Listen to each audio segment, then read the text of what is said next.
Well, thanks again for all of you for being here.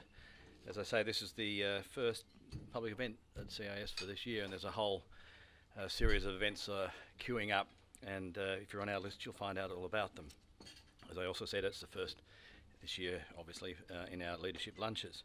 I'm delighted that Chris Hartcher could be with us. Chris is a lawyer, educated at Sydney University, which has now gained one of my former board members as its Chancellor, in the form of Belinda Hutchinson, sadly for us, but good for the university. He practices as a solicitor in Sydney and later on the New South Wales Central Coast. He was first elected to the New South Wales Parliament as a member for Gosford in 1988. He held many positions, government whip, and then serving as Minister for Environment from 92 to 95 in the Fay government. After the Fay government left office in 95, he held a number of positions on the front bench of the opposition. He was Deputy Leader of the Opposition from 2002 to 2003 and served as Shadow Minister on SOCOG and the Shadow Minister for the Sydney Olympic Games. After the electoral redistribution in 2006, he stood for the new seat of Terrigal, the March 2007 election. And of course, Terrigal or the Terrigals, seems to be in the news very much at the moment. And you know, some of the journalists who are coming today seem to be having much more fun down at ICAC, because I think it does look like fun. But I remember even something going back further into history from Terrigal. I just went and Googled it. And it was the ALP conference in 1975, and this famous photograph of Bob Hawke and some woman had, it was a famous ALP conference, which, as I understand it, led to some of the ALP modernisations. But there we go. After the 2011 election, Chris was appointed Minister for Resources and Energy, Special Minister for State, and Minister for the Central Coast. Please welcome Chris Hartcher.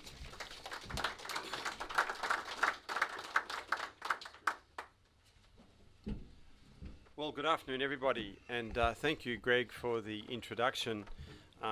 Greg remembered the time some years ago when my Chief of Staff, who's with me today, Andrew Humperson, and I came out here at the invitation of Barry O'Farrell. Barry contacted us both and some other members of Parliament and said, look, you really must come and have a look at this fantastic think tank out at St Leonard's. And we all dutifully came out here, and we had the opportunity to meet that extraordinary figure, Paddy McGuinness, clad all in black, and what a man that guy was, and what a story he had to tell. So unfortunately, I'm been on the Central Coast, haven't really had a chance to maintain an ongoing contact with the Centre for Independent Studies, but it's great to see it still continues and is as highly regarded now, even more highly regarded now than it was then. One of the opportunities that you love, Greg, in looking at your library is to see Karl Marx's work all up there. I'm sure they're well thumbed. You take them down for inspiration every now and again. What do I do now, says Greg, and reaches for volume 4 of Das Kapital. So it's certainly an interesting place, the Centre for Independent Studies. Ladies and gentlemen, energy is a crucial need for any society, and in all the debate that's going on, sometimes people lose sight of that. They look at the individual issues and fail to look at the main game, which is the supply of energy to an industrialised community. We have in New South Wales built our economy on energy. We were and still are, in the American terms, a coal state. Coal supplies 90% of our electricity. It employs something like 27,000 people. It provides to the state government over $1.5 billion a year in revenue. It's turned the Port of Newcastle from being what was a town which would be seriously impacted by the closure of the steel. It's turned that town into the world's largest coal exporting port, the biggest in the world.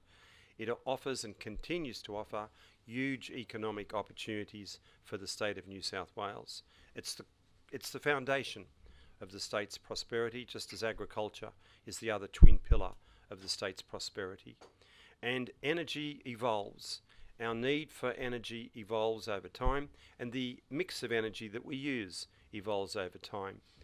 But gas from coal, of course, has been with us. AGL, and there's representatives of AGL today, recently celebrated their 175th anniversary, and they got their gas from the coal as far back as 175 years ago.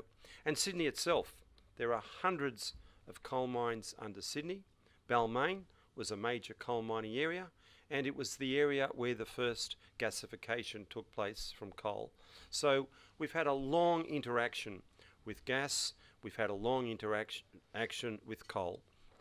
We need to understand that, and we need to look to both the past and the future, because when we look at the future, we see the enormous advantages that can be got from the development of an effective energy industry. To quote the New South Wales Infrastructure Report, which Nick Greiner brought down to the state government last year, had, when you turn to the energy section, a crucial sentence, and it simply said this: coal seam gas is the game changer for New South Wales. Coal seam gas is the game changer for New South Wales. It offers New South Wales an economic potential which is unrivaled by any other opportunity. There are opportunities, but this is the one unrivaled opportunity, and it's there in the official report presented to the New South Wales government. And you're all aware of the changes that are happening in the United States with the development there of shale gas, where the United States is transforming itself rapidly, at an extremely rapid rate, from being a net energy importer to potentially and very quickly a net energy exporter, all driven on the basis of the development of shale gas.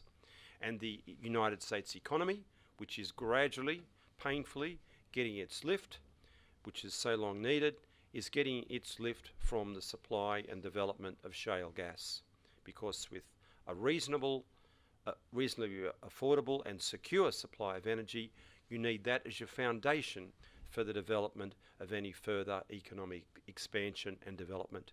And underlying the enormous expansion of China that we've witnessed in the last 15 years, what do we see? China building coal gas-fired power stations at the average of 1 a month, and nuclear power stations at the average of 1 every 4 months to 6 months. Energy is crucial.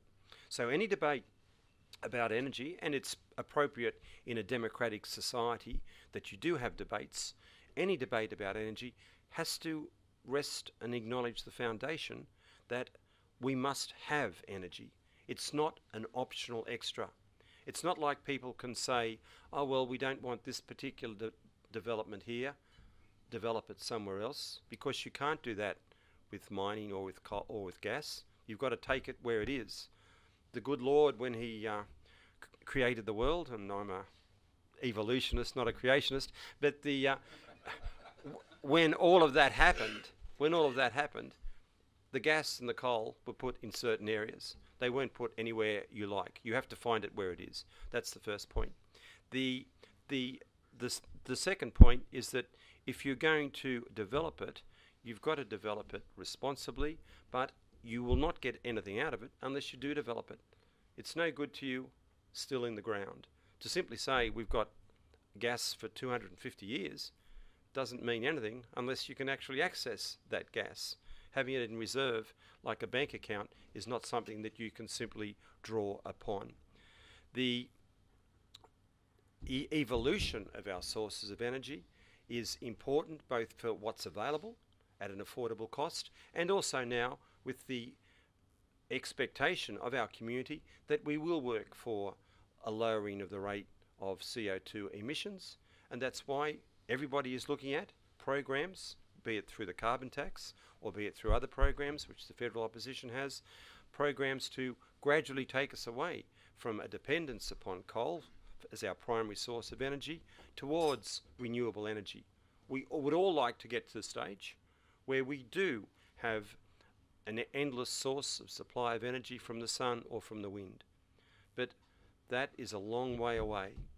That is right now an expensive long way away. That right now is a long time frame away. And in the transitional period, if we don't have coal, we must have a more effective way of minimising our CO2 emissions, and that of course is provided by gas. Still a fossil fuel, but lower emission than coal.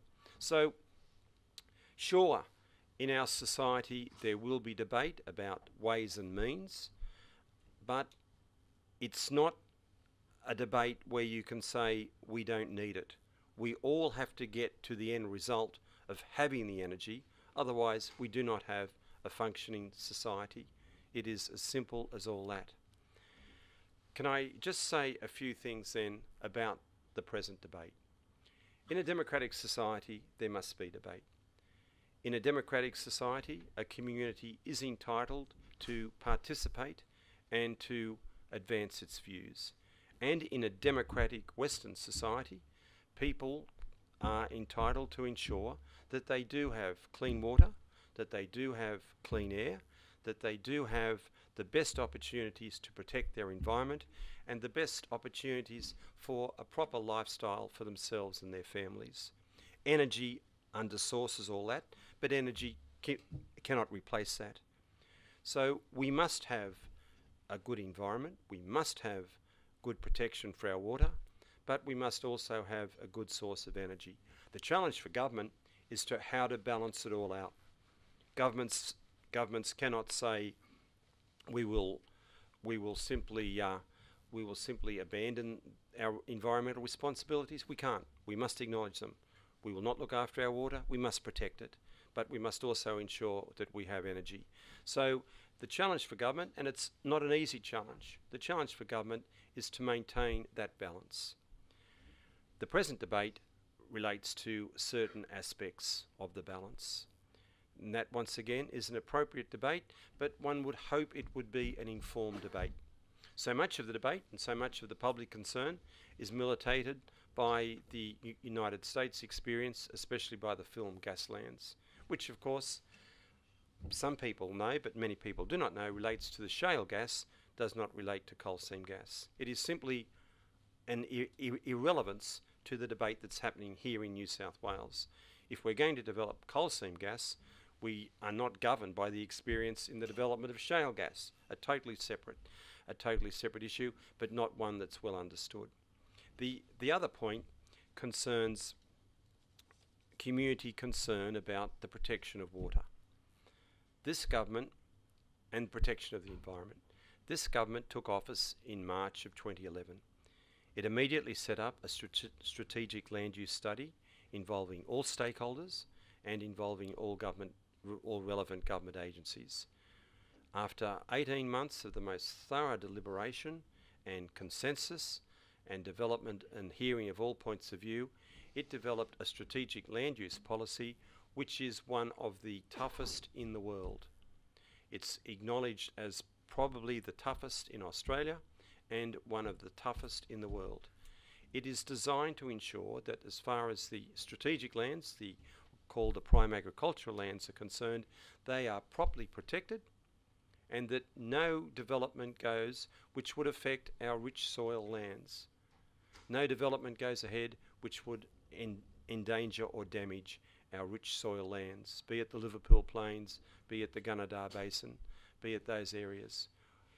There are some 27 new requirements that were introduced by this government, not a well-acknowledged fact. Under the previous government, this isn't a political statement, simply a statement of fact. Under the previous government, there were no such requirements. It was a total free-for-all. Every licence that's in force now for coal seam gas exploration in New South Wales was granted under the previous government. None of them have been granted by us. And the previous government had none of those requirements, none of those environmental or water protection requirements imposed upon them. And as we've so unhappily seen in many respects right now at the ICAC hearings in Sydney, that is no surprise that there were no such requirements because the people running the system had no interest in imposing requirements. We have imposed that tough code, and I had the honour of meeting through the Sydney University, as Greg said, my old alma mater. Two representatives come out through the United States Study Centre at Sydney University. They were brought out by the United States Study Centre. I met them and other representatives from overseas, and when I discussed with them our requirements here in New South Wales, they the comment to me was, this is much tougher than anything we have in Texas. Now, they weren't talking about Oklahoma or some other of the big gas states. They were talking about Texas, the biggest of them all. This is much tougher than anything we have in Texas. We are determined to protect. But of course, debate tends to go off the rails sometimes. Debate can be fed in not the full information, and it's the responsibility of government to get out there and make sure that the community is informed as to what the government's doing. It is not the responsibility of government to solve the problems of industry. Companies in a commercial free enterprise society must solve their own problems. Our responsibility is to look after the community, is to protect the community, is to regulate the industry and make sure that the community has an adequate supply of energy, but to make sure also the community has proper protection for its water and for its environment. Now finally, because I do prefer, as I discussed with Greg, that we could have some interaction, finally let me say this. New South Wales does face a gas supply challenge. The ACIL Tasman report, the Wood-Mackenzie report, two major reports commissioned in 2012, both show that New South Wales faces the challenge that there will be greater demand for gas than there is available supply. And that can start as early as 2014, when the present contracts start to expire, and end in 2017, when the final contracts expire. And we've had major companies, Brickworks was on the front page of the Financial Review, Brickworks saying they simply cannot afford the 79% increase in gas that they may have to pay, and that will send spiralling the cost of bricks. These things don't just affect the companies, they affect the end consumers of the companies. The entire building and construction industry depends upon a supply of bricks, and unless you can get them at an affordable cost, you're massively damaging your building and construction industry. Incitec Privet, the largest producer of fertiliser, are not proceeding with their Newcastle proposal, a $600 million proposal, but are relocating because they cannot get an adequate supply of gas at an affordable price. I've had dairies on the North Coast write to me and say they may have to relocate to Victoria if they can't get an adequate supply of gas. Dairies, which relate, of course, to farmers. This goes right across the board. 1/3 of all energy consumed in this state, in its totality, relates to gas. And unless we have a security of supply in future years, we simply cannot maintain a satisfactory economy given the high costs which will otherwise be forced upon us, either world parity price or even a lack of supply itself. So New South Wales faces a challenge. The New South Wales government acknowledges it faces a challenge, and the government is therefore determined to make sure that there is a proper development of an industry which gives supply. But it has to make sure that that proper development is within the context of environmental and water protection. That's the path we're going down to. I don't really want to, there are many other areas that I could speak to you about, such as electricity pricing, and I'm very pleased to acknowledge that we have Roger Massey-Green with us today, who's accepted the very challenging post of the Chairman of Networks New South Wales to try and help bring under control the spiralling electricity prices in the state. But I wanted to address the major issue that is now so controversial in the community, which is the development of the gas industry. So with those words, Greg, thank you very much, and I'd appreciate any views that people may wish to express. Minister, you have had some pretty staunch opposition from your Southwest Sydney colleagues about a development in Campbelltown, the Scenic Hills development. They're saying that they're not going to approve granting of coal seam gas licences in that area under any circumstances. What do you have to say to them? Well, look, they're very good members of Parliament, and they're representing a concern that's been expressed to them by their communities. And I'm talking to them and continuing to talk to them, and I hope that we can make a resolution of their concerns. And what would that resolution be? Because they're saying right now, no circumstances will they support that. Well, I can't really discuss with you exactly where we're at, but I can assure you that we're having a, what might, to use the modern phrase, ongoing dialogue. Right. Excuse me, sorry.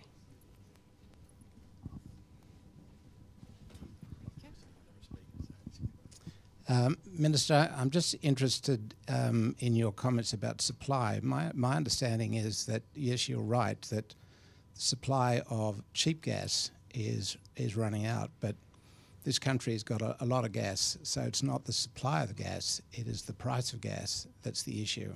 And whether you get it from New South Wales or Bass Strait, I don't think that is a problem.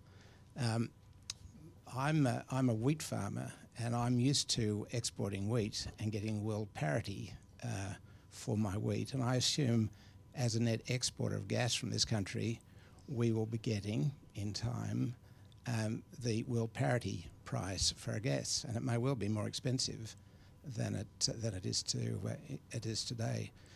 So just an observation about this sort of question about supply. My understanding, there's plenty of supply, it's just the price.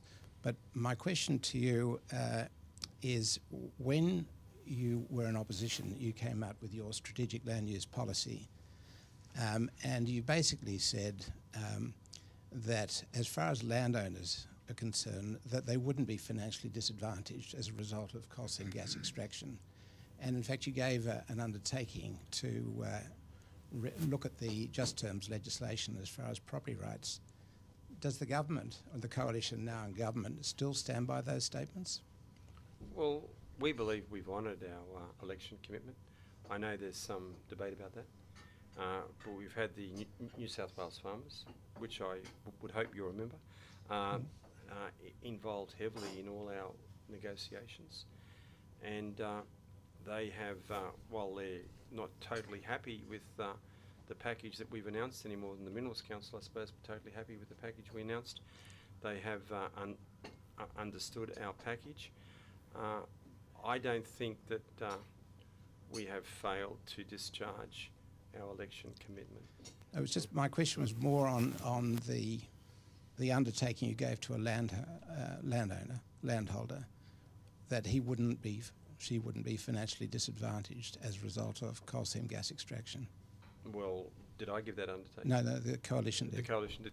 Look, I'm not aware of that, nor am I aware. Nor am I aware of the specific wording. I can read it out to you. No, that's fine. If you'd like to give it to me, I will actually get it followed up. If she's got, look, the whole idea. Look, you've asked a number of points. You've raised a number of points. First of all, the point of supply, right? There are 250 years supply of gas in New South Wales alone, but it has to be accessed. That's the first point. The second point is we do have major sources of supply in the Cooper Basin in South Australia and in the Bass Strait in Victoria, and you alluded to the Victorian one. At the present time, we only produce 6% of our own gas, which is what's coming from the Cairns area that Alicia was referring to. The other 94% is imported. Now, the 1/3 of all that is actually coal seam gas that we're bringing down from Queensland.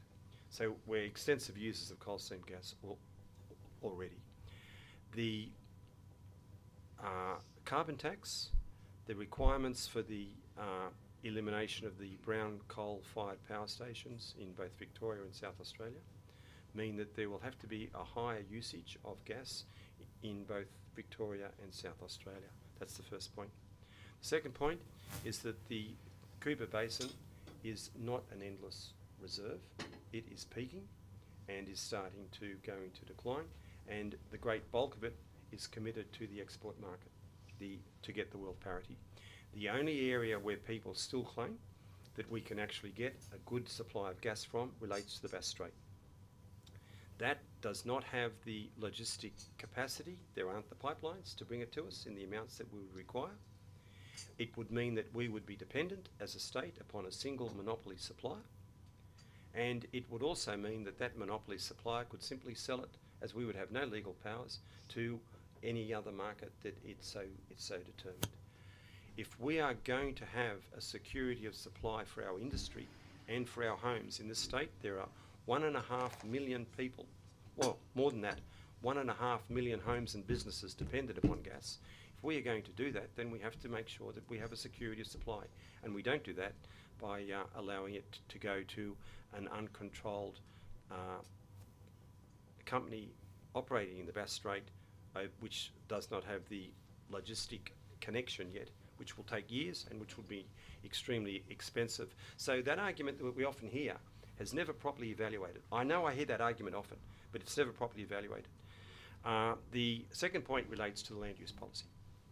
The land use policy was developed by the coalition in opposition, and as part of that, part of those 27 requirements, we've put in land access agreements, and we've put in requirements for the payment of adequate compensation to farmers for any disturbance of their properties. There are no farmers in New South Wales, you may wish to correct me, but I am not aware of a single farmer in New South Wales who is complaining that they have been financially disadvantaged. If you have one, please give it to me, because I will make sure it is followed up. Because the land access agreements that we've got and the requirements that we have show proper compensation and proper payment. Because one of the arguments that we've addressed is that landholders should not just be compensated as far as their fences and their roads and their access are concerned, but the disturbance to their property, and they should also get a return for it, which is what's happening. I'll just make one brief comment if I could. Sure. I've been in dialogue with Santos, a constructive dialogue with Santos, and they have a compensation package. Rabobank have indicated that they expect, if there was a fully fledged coal seam gas extraction industry across the plains, that land values would fall between 30 and 50%. They're their figures. And of course, if you're a landowner, you're going to try to protect that value. And so that, hence my question about no landowner should be financially disadvantaged. My analysis shows that if you've got low value, small acreage, the Santos package is very attractive. If you've got high valued land and large acreage, it's not very attractive at all.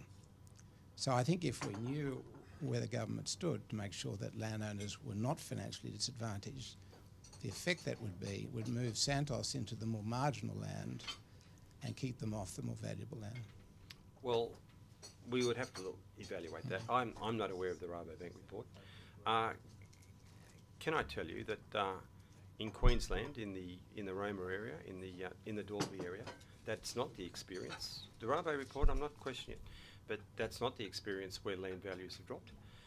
In fact, the area has undergone enormous prosperity, and land values have risen in that area.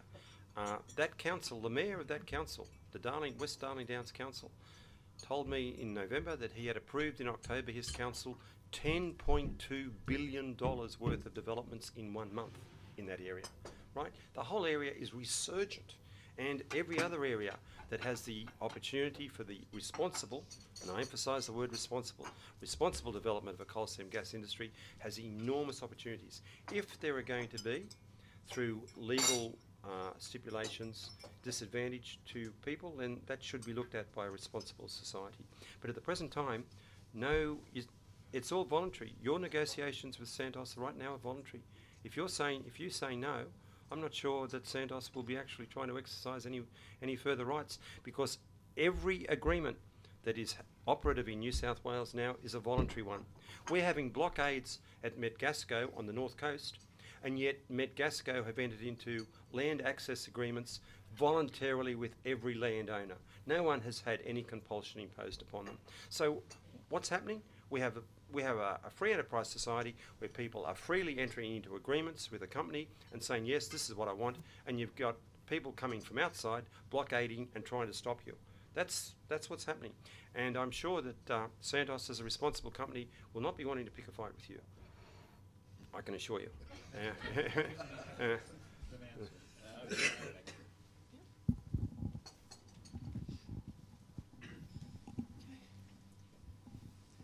Minister Tim O'Grady from Origin Energy. Just with electricity prices, IPART's currently having a look at where they're going to go over the next few years, and as you say, there have been huge increases in recent years. What do you think the general trend will be in electricity prices going forward? And a second question, just does New South Wales propose to follow what's happened in Victoria a few years ago and just recently in South Australia and get out of the difficult and politically charged responsibility of setting electricity prices? Look, every time I meet my Victorian colleague, he says, mate, get out of it. Get out of it, mate. It's fantastic. Nobody comes to me and complains. The only articles that are written both in the paper are positive ones. Look at you. So, yeah, there's obviously that argument. Look, this is why Roger, I'm very glad Roger's here. We've restructured the electricity supply in New South Wales quite dramatically. It hasn't had a lot of attention because it's not something that's easily presented to people. But there's been a massive reconfiguration and reconstruction of the industry. They've identified $2.6 billion worth of savings, which will now not go into capital expenditure. They are able to put up a submission to the IPART, which will essentially make sure that network pricing of electricity is at CPI, whereas every other year, what was it last year, 22% or something, 18% the year before that? Well, it's gone up well over 100% now over the last 5 years. It will now come down because of the enormous work that Roger and Vince have done, the CEO, and other people, to actually stabilise and control the electricity industry, where there's a whole wide range of reforms that we're introducing as a result of their recommendations. We will achieve this. We will stabilise network prices, and I'm glad that Transgrid are here too, because they've been also very cooperative, at CPI from 1 July 2013. Now that will be an enormous boost to industry, and it will be an enormous boost to hundreds of thousands of homeowners who get very high bills, constantly get very high bills for electricity. We will have it under control. We can't bring it down, but we can control it, and that's a huge achievement. Sorry, and what was the element? Deregulation. Look, we've made it clear that we've brought down to the usage that's regulated from 160 to 100 in a year. So a lot of businesses, clubs, and those things can work now in a deregulated market. But as far as households are concerned, we are not prepared to deregulate until we know that there will not be a price surge. What has happened in other jurisdictions is that it may have sorted itself out over a period of time, but what's happened when you got the deregulation is that because you've been regulated, as in any market, any free market, once you stop the regulation, there is often a price surge. We are not going to have a price surge in electricity, so until we can be sure of that, we are going to proceed very, very slowly with the deregulation. Clearly, as a free enterprise government, we would like to end up there sometime, but not in a way that's going to cost consumers any more than it's already cost them. Nobody enjoys getting an electricity bill. Do you enjoy it? No.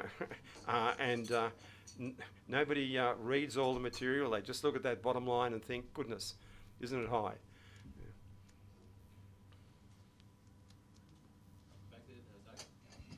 Coming.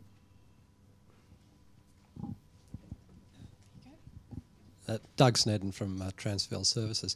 The government New South Wales is obviously working toward certain outcomes. Federal government's also got a stake in the game, and from the outside looking in, there seems to be as much tension, politics as anything else. The Whitehaven Maules Creek thing was put off again today. Looking forward over the next 9 months, how can industry and other people who actually want to get stuff done expect the two governments to work to actually achieve some outcomes this year? Look, that's a very good question. Unfortunately, the Prime Minister's announcement that the election is September the 14th has started the election race, whether people acknowledge it or not. And we can expect from Canberra so many decisions and announcements over the next few months which will be political in their orientation rather than policy-based. We have had an extremely good relationship with Canberra on the development of mining and of gas. We've had strong involvement with the Federal Resources Minister, Martin Ferguson. We've had a good involvement, not not quite as strong with Tony Burke, the Environment Minister. When the federal government wanted to set up the Independent Scientific Committee, we welcomed it and agreed to cooperate with it. And that brought the federal government into the whole planning process for mining and for gas. Through our interagency, we finalised arrangements with the federal government in December, and they went to the Prime Minister for signature, and they are on the Prime Minister's desk. We received no advice that there was any unhappiness in the federal government, no concern, no displeasure, until we read about it in one of the major daily newspapers on Tuesday. Then the Premier received a letter late yesterday saying, "Oh, I'm unhappy, and we are not going to proceed at this time with the national cooperation." Following that, of course, was the announcement of deferral yet again, the third deferral of the decision on the Whitehaven project, which now goes, according to the Minister, to the end of April, which is playing around with a major investment and refusing to make a decision which can only be inferred on political grounds. The federal government know, and the federal government's answer to the gas supply problem, the federal government acknowledged that we face a gas supply problem. The federal government's argument is that let the market forces do it. Okay, well, I'm sure the Centre for Independent Studies loves the idea that the market forces should resolve the problem. But until you get the gas out of the ground, the market forces can't do anything. And the federal government's been supportive up until Tuesday. So unfortunately for economic development and for sensible policy development in this state, this long-term election that we're going to face is going to impact on policy, it's going to impact on economic development as the existing federal government tries to manoeuvre itself, and tries to manoeuvre both itself and tries to manoeuvre Tony Windsor in the seat of New England, where, of course, Whitehaven is. If Whitehaven was located in a blue ribbon Labor seat in South Australia or a blue ribbon Liberal seat in Queensland, this wouldn't be happening. The Whitehaven problem is, in my view, the problem of Tony Windsor's re-election, as is this whole debate now being reared about the future of gas and mining in New South Wales.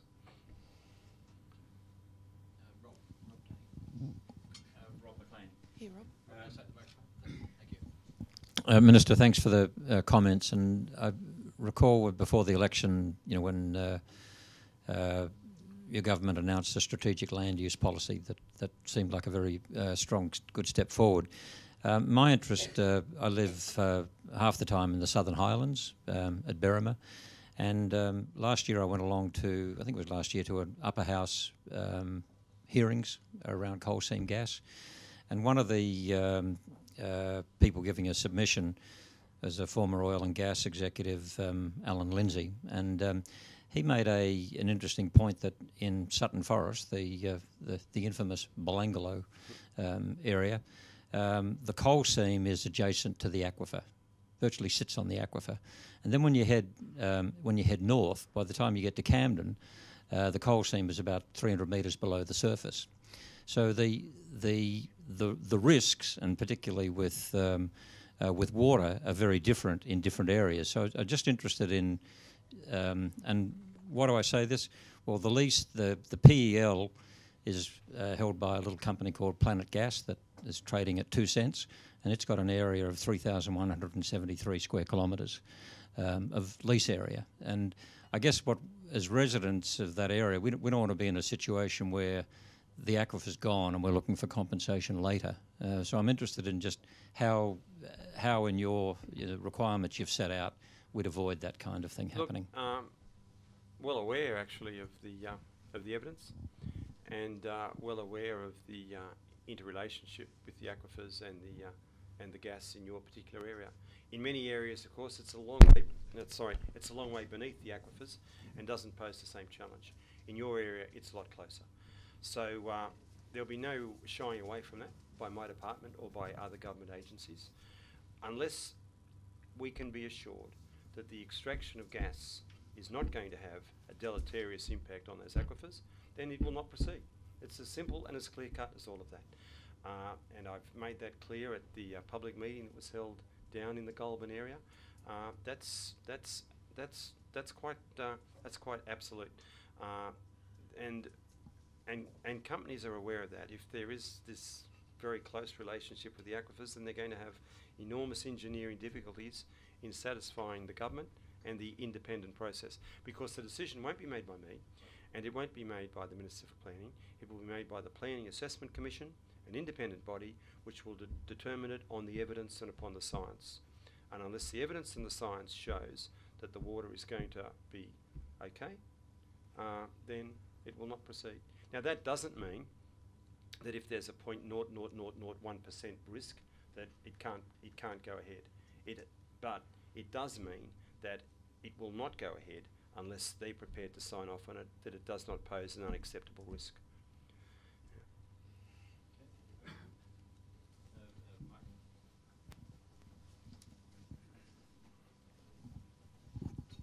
Thank you, Chris. It's Mike Maraza, the executive responsible for the coal seam gas industry for AGL here in New South Wales. Chris, the question I had for you is a question of cut-through. You are operating and we are operating in an environment of information dissemination where there are some issues about cut-through. And the issue that I wanted to get your advice on, in a genuine sense, because I live and think about this all the time, is that the debate out there is being mounted by people and parties who are putting out, as you're aware, grossly inaccurate, deceptive and misleading information. But that information and the way it's articulated has cut through, because stories of toxic poisoning of the Hawkesbury and Nepean river systems is interesting. Nosebleeds of children in rural areas is interesting. Gas flames shooting out of faucets is interesting. That has cut through. The positions that we articulate are steady as she goes, best practice, engineering excellence, integrity, and basically the story that we as an industry have to tell is one that's a bit bland and a bit sort of ordinary, and therefore we don't get cut through. We don't get cut through because Channel 7 News, the newspapers, print or publish or put up 4 seconds of grab, but the other side of the story gets minutes upon minutes of entertaining information inaccuracy. Do you have some advice for us as an industry on how we can rebalance cut through? Look, we're a free society. Governments don't regulate the supply of information. It's and you're fighting against it, Greg. There'll always be an enormous amount of information out there. As you say, how does your information cut through against other information? That's going to be the eternal question for debate. With the greatest respect, companies like your own do have vast resources, and have more opportunities than a lot of other organisations do to make their presence felt in the community. I mean, your company did a magnificent job in those ads years ago, those TV campaign about natural gas, and that did cut through. That did cut through in the community. The community saw natural gas as a positive, not as a negative, because of your company's campaign, and it welcomed the supply of gas coming through. And I get endless letters from people complaining that they can't access gas still. Endless letters. And one of our aims is to try and make gas more available to people. So I can't tell you how to run a debate in a democratic society. What I can tell you is this. The real role of government is to regulate. The role of government is not to advocate. The government, because it recognises that food's important, has to make sure that food's protected. Because it recognises energy is important, has to make sure that there is energy. But it's not for the government to determine which particular company gets what particular result. We're seeing that happening down at the ICAC right now.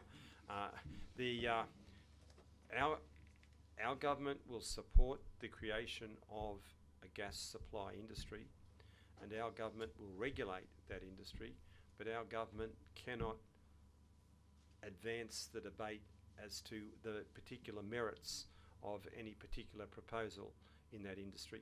See, not all proposals are assessed the the same way. For example, uranium. Uranium, which we've recently legislated, can be explored in New South Wales, is found, we believe, in Western New South Wales, in the desert. There's no one there, right? There's no water problem. There's no landholder problem. It's not going to face the same challenges then in getting community support as gas is, because gas is right here on the east coast.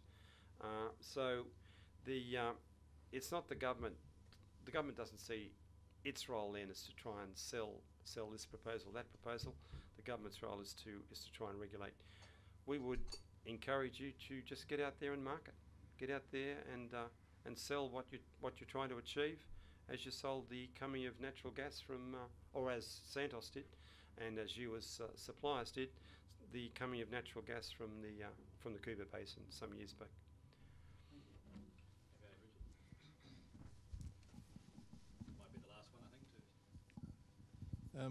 Thank you. Thanks, Minister, and thanks for your comments on coal seam gas. I'd like to move the debate, if I can, on to renewables and alternative energies, which you have been silent about today. And I have a vested interest in solar, so therefore I declare my hand. But have you got any comment as to where you see alternative energies and the pricing mechanisms? Oh, absolutely. We've, and I'll send it to you, we've announced the Renewable Energy Action Plan. It was announced in September, October last year at the University of New South Wales in the presence of myself and the Chief Scientist and representatives of the industry. It seeks to achieve a target of 20% renewable energy by the year 2021. It's a major and ambitious target. We hope to get there. We're keen. We're working with the federal government on the development of the solar proposal out in Western New South Wales. We've introduced the requirements as far as wind goes to try and get the wind energy proposal up in a way that that landholders can live with. And we're working on the solar. And of course, while we've closed down the solar bonus scheme as such, can I give you an interesting figure? Since we closed the solar bonus scheme on the 28th of April 2011, you don't get any concession for having solar energy on your home. Over 72,000 people since then have installed solar energy on their homes. That's quite an achievement, right? People still want to get out there, to get into solar energy, but they don't expect the government to give them the outrageous level of subsidies that were being proposed. So we will work to develop solar and wind. We'll work to develop tidal. We've had a look at tidal off the coast of the south coast there. We're looking at the extraction in the Hunter from hot rocks through the Coal Innovation Board, which we're funding, or the industry's funding, and we're organising that.